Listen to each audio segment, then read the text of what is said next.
It's Football Friday. Welcome to Across the Line. After a 2-week hiatus, we are back, and we are back with a bang, Chris. Huge talking points here today as we discuss the AFC Draws. AFC Draw, Champions League, AFC Cup. Who would have thought this was possible, a few months ago? It's super exciting times for any fan of UCFC, any fan of Kaya. Some big names, aren't there, that we're going to be witnessing on the sidelines, on the pitch. It's such a great time to be a Philippine football fan. It's a shame that it's so far away because now we've had the draw. I was excited to see us back on the pitch and back in action. But just really excited. Some exciting prospects for both teams, and Champions League football. Who would have thought it? Yeah, talking about the opposition of the clubs in this one, sort of the pathway for Kaya into the Champions League as well as the AFC Cup draw.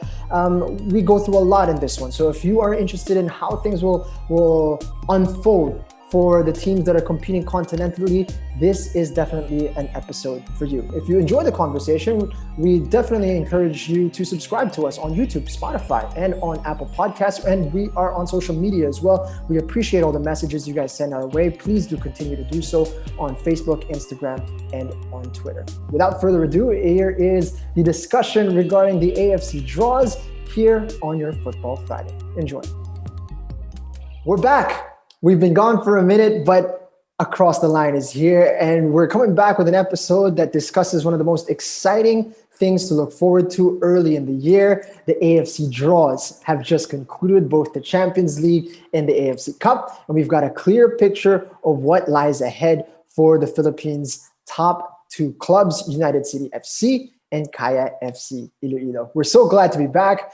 Jing Jamlang here with Chris Greatwich as usual. How's it going, Chris? You're very good, Jing. Very good. Refreshed from a short vacation, but upon arriving from a vacation, it's been a little bit hectic here with work. That tempered with some late guest cancellations and busy work schedules has meant we've had a couple of weeks off. But it's good to be back, and especially discussing a topic that maybe a few months ago, maybe a few years ago, didn't even seem possible.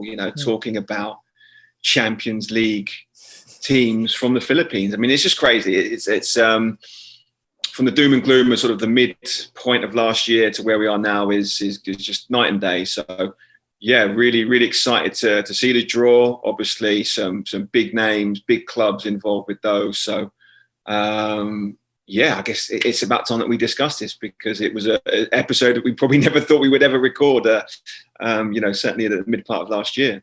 So here it is, the highest level of club football. Philippine clubs have access to it now.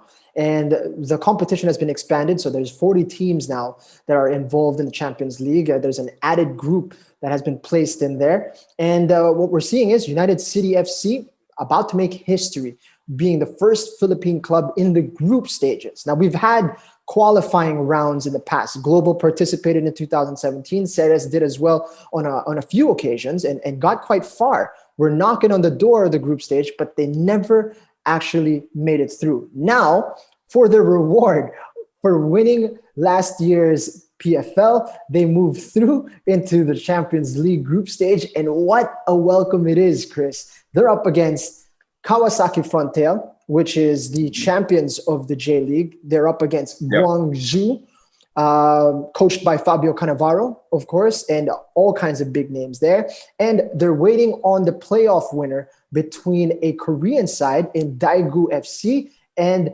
a Thai side in Chiang United. So no gimmies in that group. In fact, United City, by far, the underdogs in this one. Yeah, when I saw that draw, I mean, obviously the points that you made are absolutely the sort of the things that jump out at you straight away. Guangzhou Evergrande, obviously, Guangzhou FC, coached by Fabio Capello, someone who is familiar with the Philippine shores, having come across to do the Clear Dream match many years ago. So he'll be familiar to the Philippine football fans, as well as obviously his exploits with Italy and with the Chinese national team. I mean, that they're a formidable opponent. I think looking at, obviously the Chinese league has suffered in recent years. They're perhaps not as, in terms of bankrolled, how they were probably 3 or 4 years ago, but they still have some big stars, some big name players in that roster. So, yeah, absolutely a formidable task. I mean, as it was before with Ceres, they'd been to China before. You might have to help me with the pronunciation of Tianjin. Is that a good pronunciation of? I'll allow it. Allow it? Yeah, I'll probably won't do any better. So that's the one. We'll just stick with it. Okay. Yeah. So in terms of the Ceres boys, UCFC boys, they've had an experience of playing against Chinese clubs before. But I mean, Kawasaki Frontale, the J League champions. I mean, that's also going to be an equally tough task. So, yeah, unenviable is probably how I would describe them, their draw, you know. But to be honest with you, you look at the other pots and the other teams that are involved. I mean, this is what you want, really, isn't it? You want to go against the best teams in Asia, because Philippine clubs have been fighting for so long. So I think it almost would have been a shame if we had not gone up against some of these big hitters, these super clubs of Asian football. So, yeah, we eagerly await to see which club rounds out that group. Obviously, the Korean side or the Thai team. But either way you skin it, that's a very, very tough group. But I'm sure I saw Bienve's post yesterday. He seems like he's chomping at the bit to pit his wits against the best teams in Asia. So, now, really exciting to see that draw, and really excited to see some of those teams hopefully come to the Philippines, depending on how that all transpires. I think we're 5 minutes in and we're one apiece. We've murdered two things already. One is I said Frontale and not Frontale. Thank you for that correction. And earlier you said it was Fabio Capello who is in charge. No, it's Fabio, really? Cannavaro. Sorry, mate. Yeah. There you go. All right. But to your point, I think initially when you look at it, it's like, geez, Louise, this is a tough group. Getting out of that seems almost impossible. But when you have a think at it and look back, it's like, this is exactly what you want. You want to taste the elite of Asian club football. You might as well go up against the very best, right? You might as well touch on the guys who have been there for many, many years and who have actually been trying to win that trophy and not just be a part of the competition. So this is it. You want a taste of the best? You're going to get it. And the Philippine public will also get the opportunity now to see what club football really looks like in these places where they're trying to close the gap with Europe. Right? These are the guys who are trying to move and hopefully be competitive with the huge clubs in Europe. So they're pushing in that direction. And now UCFC, who dominated the PFL last year, we're going to see just how far the gap is. I think it's going to be a treat for everyone. Yeah. I mean, has there been any news regarding how that's all going to play out? Is it going to be a home and away type format? Was any of that kind of information disclosed at the draw yesterday? Yes, glad you asked. Centralized venues were mentioned in the lead up as well during the official draw. However, where that venue is going to be has yet to be finalized, right? So they mentioned a bidding process that is going to take place immediately after the draw. So I presume countries where the pandemic has not hit as hard will be the ones who will be throwing their hat into the mix, right? There have been some rumors that have been thrown out. Obviously, Qatar hosted the Champions League last year. So that is a venue that is being talked about. But also India have thrown their hat into the mix. There are a few nations that have already shown interest. Home games in the Philippines, unfortunately, what we were hoping for when we talked about the Champions League or the prospect of it last year was to see some of these big clubs play at Rizal Memorial Stadium. Unfortunately, I really don't see that as a potentiality. Yeah, that's a real shame. Obviously, we would love to have seen some of these big hitters, come to the Philippines. But obviously, yeah, with the pandemic, I think we should just be happy, that it looks like that we're going to proceed with the 2021 Champions League competition. Yeah, I mean, it would make sense having that centralized competition. Obviously, we saw it in Qatar back end of last year, and I think it worked quite well. I was talking to Matt Acton, who was obviously involved with his side in Melbourne, and they really enjoyed the sort of camaraderie of that sort of centralised competition, almost kind of like a World Cup, European Championship, or Asian Cup type format, which I think it fostered quite a nice sort of camaraderie amongst the teams. But yeah, I just think it is a bit of a shame, though, isn't it, Jing, not to see some of these guys on Philippine shores, because I mean, some of the Chinese guys we would have seen him and Bacolod, obviously, for the World Cup qualifier. So that was great to see them up close and personal. But you want to see some of these, the Paulinhos of this world come and play here. But yeah, a little bit of a shame to miss out on that opportunity, I think. Yeah, unfortunate for the fans, really. That's who I feel it will be the most hard done by. But still, they'll be able to see it on TV or online, wherever it may be available. The big question mark, however, is where are the qualifying rounds going to take place, where Kaya FC Iloilo is a part of, right? For finishing in the runners-up position in the last league, they qualified for a qualifying round, a preliminary round, actually, in the qualifiers. So they are going to go play Brisbane Roar on April 7th. And then the week after, they're going to play, if they win, or whoever the winner is, will play a Chinese side, Beijing FC, just a week after. Now, for anyone who's been traveling around during this COVID time, there are quarantine periods. There are restrictions in place as to who can and cannot enter.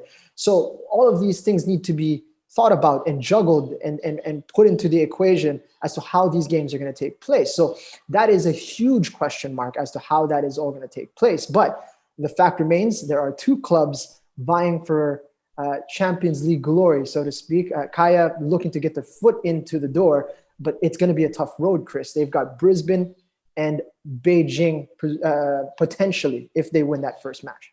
Yeah, I'm sure Brisbane Roar are not going to want lightning to strike twice, are they? So, they've been taught a lesson already with Ceres obviously beating them in the qualifying round a few years back. So, yeah, I'm sure they're not going to take any Philippine team lightly. Another interesting side, I know Joey Chompness is down on their roster on loan from Newcastle Jets. I don't know how that will sort of work with that, but a little bit of a Filipino connection there. I know that there was also rumours that he'd given up football to pursue a music career, but just an interesting side note there with a little bit of a Philippine connection, but that may or may not transpire. I don't know how that will kind of work out, but yeah. Who was that? Sorry? Who was that, Chris? Joey Chompness. Yeah, so one of the guys who's on the Philippine radar, played a multitude of games in the A-League, but he's very much into his music. So Matt Acton again knows him pretty well, and said that there were rumours that he'd given up football to pursue a music career. So I don't know. Although he's down on their roster, I'm not sure if he will feature in this game anyway. So, but just in case, if he does play, there is an interesting sort of Philippine side note there and connection with Brisbane Roar. Gone down the Chad Gold route, huh? Yeah. Really unique pathway. But yeah, maybe more Memphis Depay. I don't know. I think that's more his scene. I don't think he's doing any acoustic guitar pieces. But looking at it, I mean, like you said, the logistical issues. I mean, it's interesting to see how that's all going to pan out. Just to get that game played, I think that's going to be an interesting sort of side note. But obviously looking at it objectively, you would assume that an Australian A-League side would be the favourite in that encounter. And then obviously Kaya would move back into the AFC Cup proceedings, where they've been at home for the last few seasons now. And even they've got an interesting group, haven't they, with some really strong Philippine football connections. So you've got Terengganu, Geylang and Shan United. So teams there that they're familiar with in more ways than one. What did you make of that potential grouping if they were to drop down into the AFC Cup competition?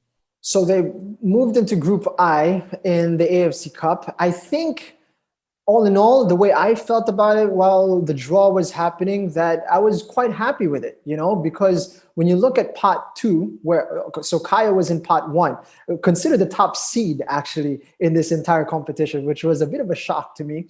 More on that a little bit later on. But in the same pot was Kedah and Hanoi. So obviously we would not be grouped with the same top seeds. But in the second pot, there was Lion City Sailors, which was formerly Home United. So familiar club, but this year they've been rebranded as Lion City Sailors with a huge owner, right? A quite rich man, a wealthy man who has injected a lot of money into the club. So now they've announced 3 big signings on the bounce. A couple Brazilians, I think, and another European. So they're really starting to break the bank. So Lion City Sailors were going to be a dangerous test. So it's nice to avoid them. Bali United, obviously the champions of Indonesia, also a tough test.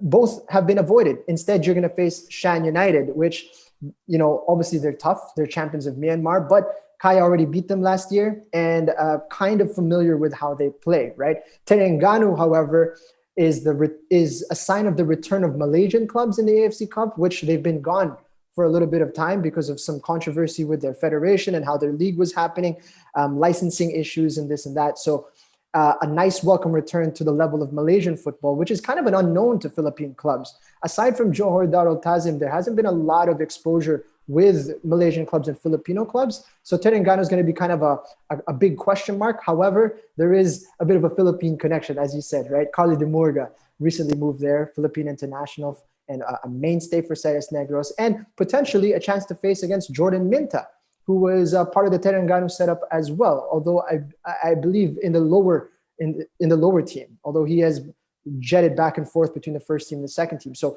Jordan Minta is in there as well. And then, of course, lastly is Geylang International, Singaporean club, which means, somewhat familiar because the coaches like to keep their eye on the S League, but I don't know too much about Geylang International, to be honest.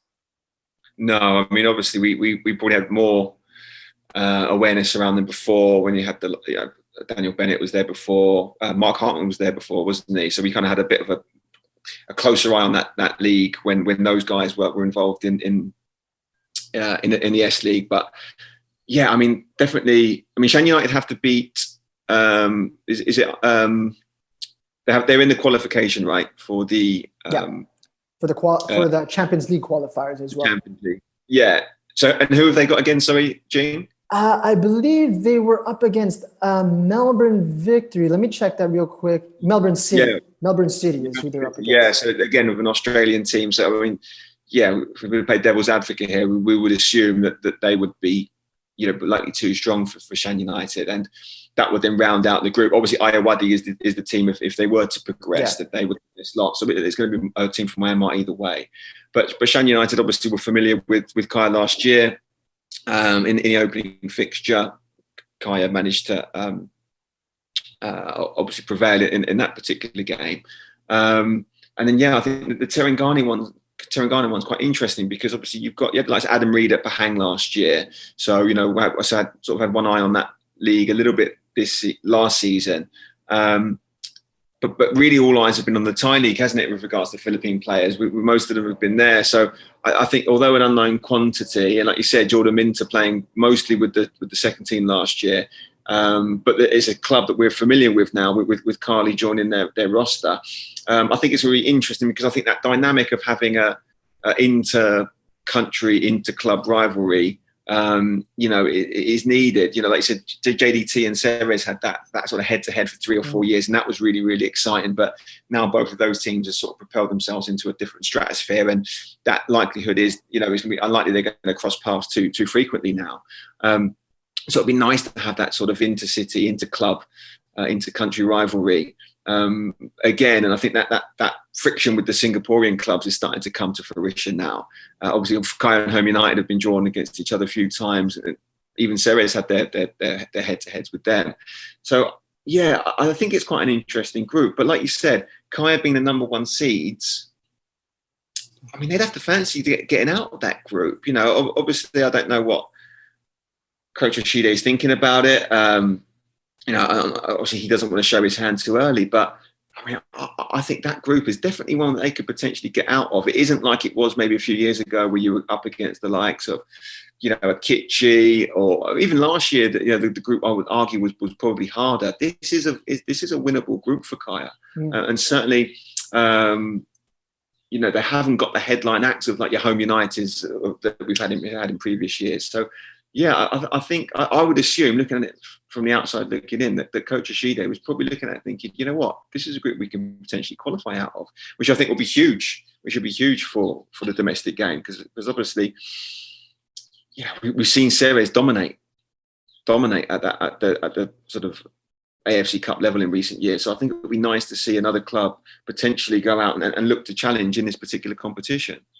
And here's something interesting about the scheduling as well, right? The group stages don't start until June, late June, if I'm not mistaken, right? June 22 or something like this, right? So if Kaya plays in the qualifier on the 7th of April, that means the squad is together, right? They've got the Copa Paulino Alcantara, which is set to start late April, early May.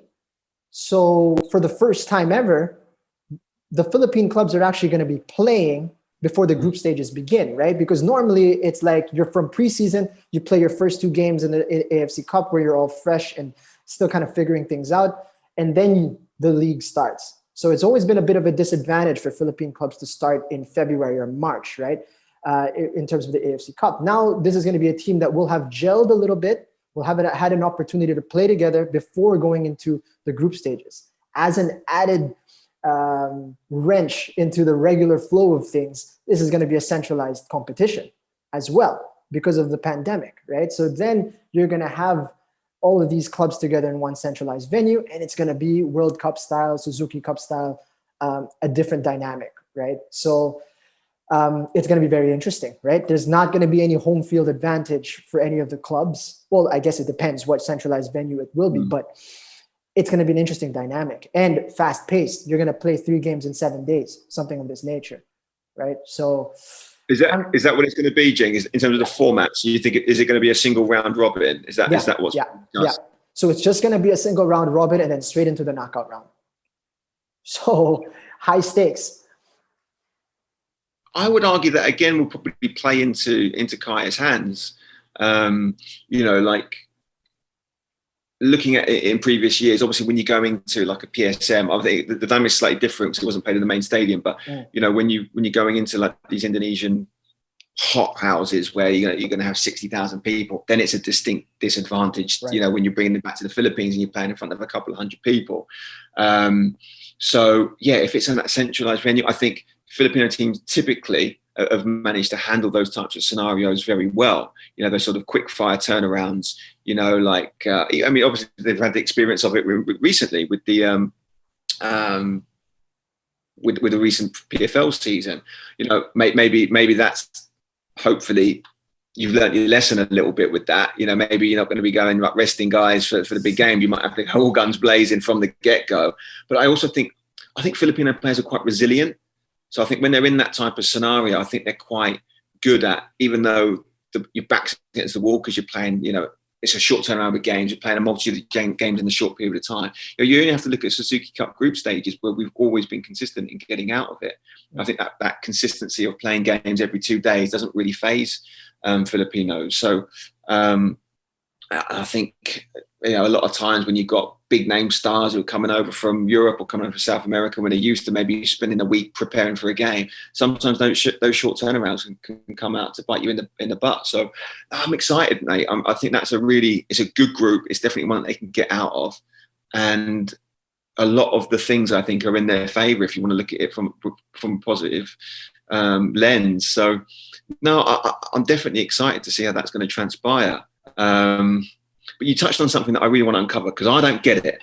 We're talking a little bit off camera, so maybe you can perhaps shed a little bit of light on this, because you said that the Kai was the number 1 seed for the AFC Cup group setting. How does that work? Can you shed a little bit of light, or do your best to anyway, explain how that is actually the case? Because I'm looking at it and thinking there's clubs there who probably more consistently qualified for the group stages, have more consistently qualified for knockout rounds, even, dare I say it, won the competition. So how does that actually work in terms of having someone like Kai be the number 1 seed for this campaign? Right. I'm not going to presume to know all the ins and outs of how this mechanism is put in place by the AFC. But what I do know is that the teams alone are not graded as standalone entities, right? So it's not just, for example, Kaya and how they've done in the past 3 campaigns that they've been on. It's not like that. It's about ranking first and foremost the member association, which is in our case the Philippine Football Federation, right? It will take into consideration how the league is doing. Did the league accomplish the goals that were set out for it? Did it crown a champion? Did it get clubs qualified for the AFC competitions? And were those clubs properly licensed? Did they go through the proper regulations? In which case, what you will see in the Philippines is that there's a gap, right? You have the United City or the Cereses, and then you have Kaya and the like. At the time, there was also Loyola, Meralco Sparks, and who else was vying for a spot? I think Global at the time were also looking into it, right? So you had 4 clubs there that were licensed clubs, went through all the regulations and whatnot. And that is a big plus with regards to the ranking with AFC, right? So the reason why Malaysian clubs, for example, where you would imagine, and Indonesian clubs, where you would imagine the culture is so much more ahead of the Philippines and their structure has been around for much longer. In fact, when you look at their leagues, how many teams are there in the top flight? So many, right? I believe in Indonesia, it's like 20. But the thing is, how many of those clubs are licensed to go to AFC Cup competition, right? I believe Simon McMenemy's team won the title in Indonesia, but did not have the proper requirements in place in order to be licensed into AFC Cup competition. Mm-hmm. That will go against your member association because your member association is not responsible enough to get their members in place, right? So in AFC's mind, that is a negative, minus points for you, right? So we might be 6 clubs in the Philippines, but they haven't had any issues with us. And they have Ceres Negros, who has been ramping up our quotation because they've been getting out of their group stages. They've been winning ASEAN zonal finals and semifinals and getting into the finals again, knocking on the door of the Champions League, all of that. So that will push up the coefficient or the quotient for Philippine member association. And that's the reason why I believe we are at the top right now. So say what you like about Philippine football and the turmoil that has surrounded us, but the teams that are at the top and looking to vie for places in Asia, they were ticking the right boxes, right? They're doing what's necessary to become licensed, right? So sometimes it boggles your mind, especially for the individuals who are part of Kaya and Ceres in the past, that clubs like Hanoi, for example, had an issue with the AFC Cup and other big clubs that you don't see the procedures, the PSMs, for example, they will have to go through a qualifying round. That's like, it blows your mind. 60,000 people in their stadium. Why are they going through a qualifying round? Well, it's because of the structure, right? They don't have their structure in place or they didn't tick the right boxes. Right? It's incompetence to a certain degree. So that's what it has led to that. So basically, Filipino clubs are really good at administration. That's the lesson learned here. They've picked it up. They've picked it up quickly, right? Because we've had to learn quickly. They've been there. Yeah. They've had a history of doing it, but the Philippine clubs learn on the job very fast. So that's a nice feather in the cap for Philippine organizations. Okay. Well, thanks for that, Jing. Because I again, we discussed this a little bit before we started the episode, and I know for a lot of fans, when you see it on the message boards, on the Facebook groups and stuff, it is something that people don't really understand. I think it's such a complex thing that the coefficient, that I don't think anyone really fully understands it, but I think that gives us a little idea and a bit of an insight to how it works. So and that would make more sense as to why we would be sort of ranked number 1 for that competition. So that's interesting. And then is it still like an East and West type setup for the AFC Cup this time around? Yeah. Plus an added group that they've just included this year. So expanded also, aside from the Champions League expanding to 40 teams, the AFC Cup has expanded to 39 teams with an additional group, which is the Central Group, right? So now there is a West Zone, a Central Zone, a South Zone, an East Zone, and a ASEAN Zone for the AFC Cup. So it's a little bit more complicated with regard to the AFC Cup. With the Champions League, it's just West and East, right? So they're separated in that fashion. But there's just so many regions in this Asian area that you really need to make concessions for that, or else logistically it becomes a nightmare. And then should Kaya qualify out the group, dare I say it, what's the next round? Like, how does that work? How many people are in that ASEAN zone? We have 3 groups in the ASEAN zone. So that would be, groups G, H, and I. Whoever wins that, it'll be the top 3, I believe. Yeah. The top, the table toppers plus the best runner-up will move through into the next round, and then they'll have a semi-final within that, and then a final within the ASEAN zone before you move into the interzonal situation with the other regions. Yeah. Okay. Thanks for clarifying that. Yeah, really interesting. I think that's quite an exciting prospect for Kaya, and I think that they've got real potential there. So, and I'm really looking forward to seeing some familiar faces as well. Like I'd love to see Carly compete on that level. Obviously, we saw him donning the Ceres shirt and doing so well, leading that team. So yeah, it'd be great to see him represent a new team, a new country. And maybe if we can see Jordan Minton in action, that would be great too. Again, that would be a bit of a weird sight, but I think that'd be really, really exciting to see him potentially suit up. But yeah, I totally agree with your other points as well. I think Philippine teams have always been behind the 8 ball, when it's come to the early rounds of AFC competitions, and to enable it to be in the middle of the season should allow them to have a little bit of momentum going into it. So who knows? But it's certainly exciting to see how that whole competition is going to transpire for Kaya and obviously for UCFC as well from the Champions League end. The interesting thing, Chris, now from this point onwards, however, is going to be keeping a hawk eye on the movement of those 2 clubs, right, with regards to player signings. Now, because of the pandemic situation, we weren't sure when last season was going to happen and when it was going to end and when this season was going to start, right? So therefore, you would expect that these backroom staffs will have created an environment where long-term contracts aren't a thing, right? They're not going to benefit the club or the player for that matter. If, for example, the league didn't push through and you're on a long-term contract as a player, you're like, dude, I need to get out of here. I need to play. I need to go somewhere else.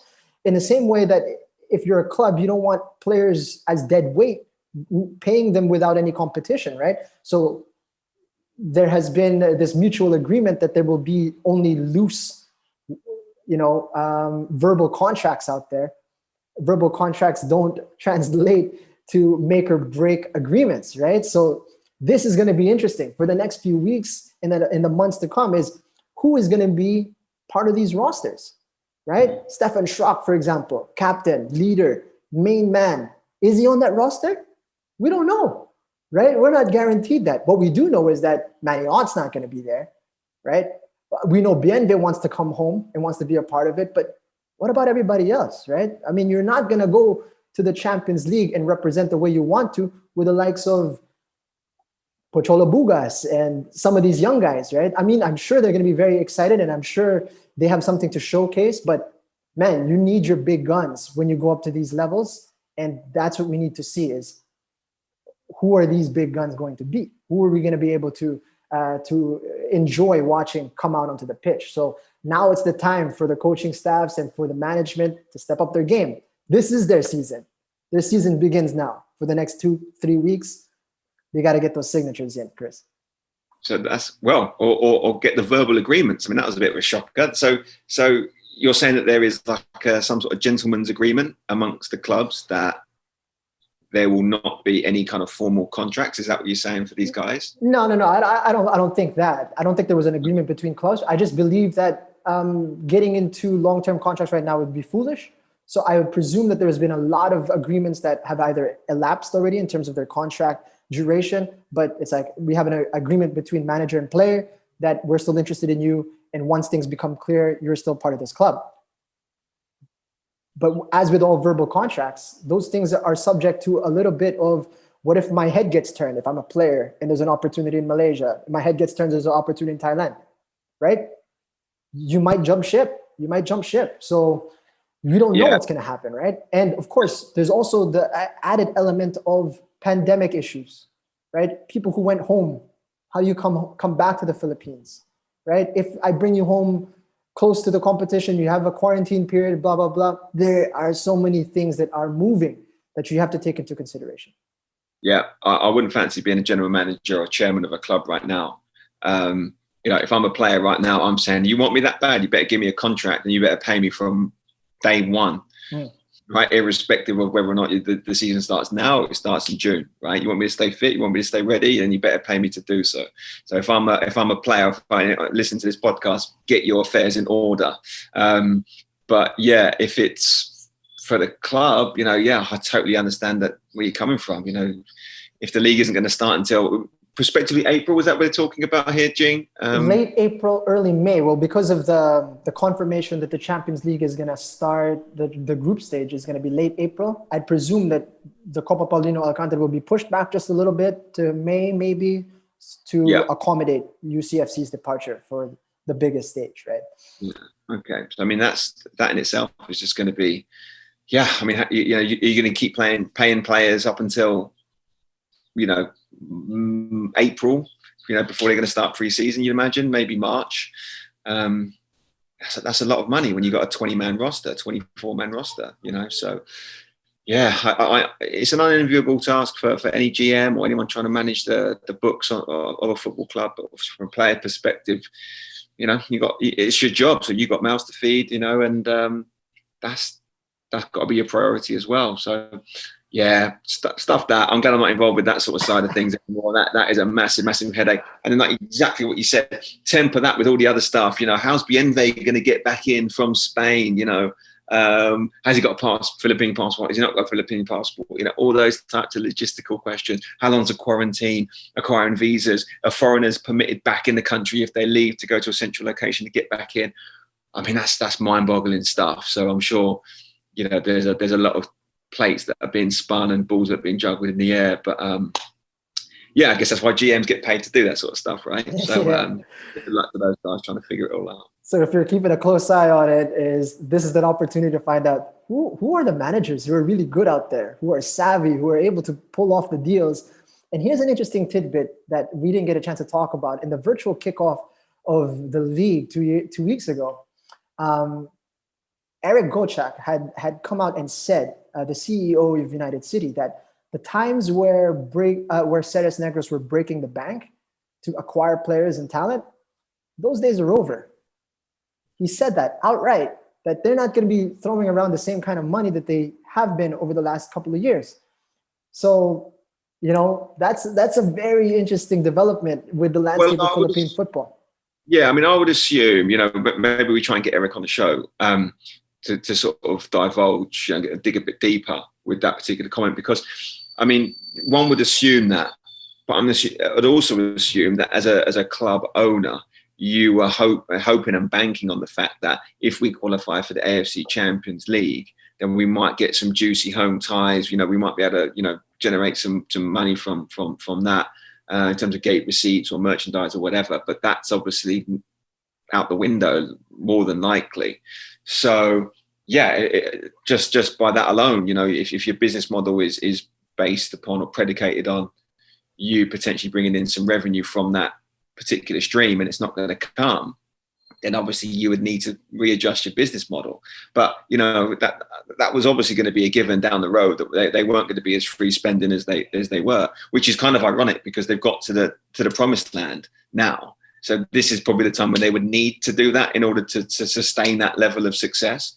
So, while that might still yield decent returns in terms of the domestic league, I think if the majority of that squad, even if some of the big hitters don't come back, I still think they would probably have enough in their armory to still be very competitive at the top end of the domestic league.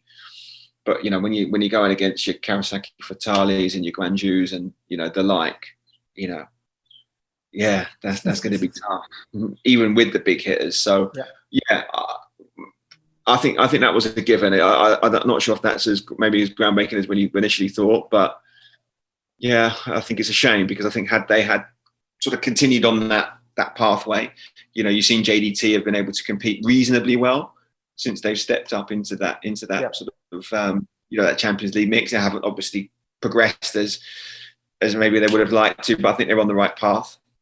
So I think that's a given now that those days are over. And while it is a bit of a shame, maybe that fits into the model what we talked about before of having a more sustainable league moving forward, and then having more parity, I would say, within a domestic league, which might create a more exciting, a more unpredictable domestic league as well. And it's a better test for the managers as well, right? I mean, the conversation is going to be different with talent now. Before it was like, okay, you can come from me and this is what I can offer you. And then next door, somebody can offer you 2-3 times the salary. And there's not even a negotiation that needs to take place, right? Let me show you the figures that I'm capable of. Come on board, right? Now, United City need to negotiate, right? This time they can't just throw money at the problem, which will create a little bit of parity. And also it will test the craftiness of the managers, right? So I think for those, obviously there's not going to be any action for a few months yet. We're going to be looking at the off-season activity of these clubs, and it's the time to shine for these managers and to figure out how to shape their squads. So we're definitely going to be keeping a close eye on that. And it's fun to be back, Chris. It's nice to be able to talk football with you again. Mm-hmm. Yeah, definitely. A bit of a shame that it seems... Normally when you have the draw, you have that build-up of excitement, and then shortly afterwards you have that competition or that tournament, So to not have it quite as close as one would like is a bit of a shame. But it's certainly whet the appetite for obviously wanting to get back into watching football again and analysing football again and watching the games. So I'm excited to see that. And yeah, who knows? I mean, it's uncharted waters for a lot of these clubs. So let's see how well they can do. Man, really looking forward to how things transpire on the continental stage for these Philippine clubs. Obviously, we're associated with Kaya, but I am extremely excited to see how UCFC does, because that's the benchmark. That's where everybody wants to go, play in the Champions League, right? So we're going to chance to see that this year. Best of luck to both clubs. Hopefully Kaya could spring some surprises. Who knows what might happen. If not, there's a good group in the AFC Cup waiting for them. So that is it. We've broken down sort of how things are going to transpire continentally for these two clubs, and we hope you enjoyed this conversation. If you did, please do subscribe to the show on YouTube, Spotify, and on Apple Podcasts. There have been some individuals who reached out and expressed their disappointment, Chris, that we have not been around for the last couple of weeks. To be honest, I appreciate you guys sending that out and expressing your disappointment, because it just goes to show that you guys like having your routine on Fridays where you listen to us and have us be a part of that. So that is much appreciated, and we hope that there will be no more breaks down the road. All right, so this is it. We're back.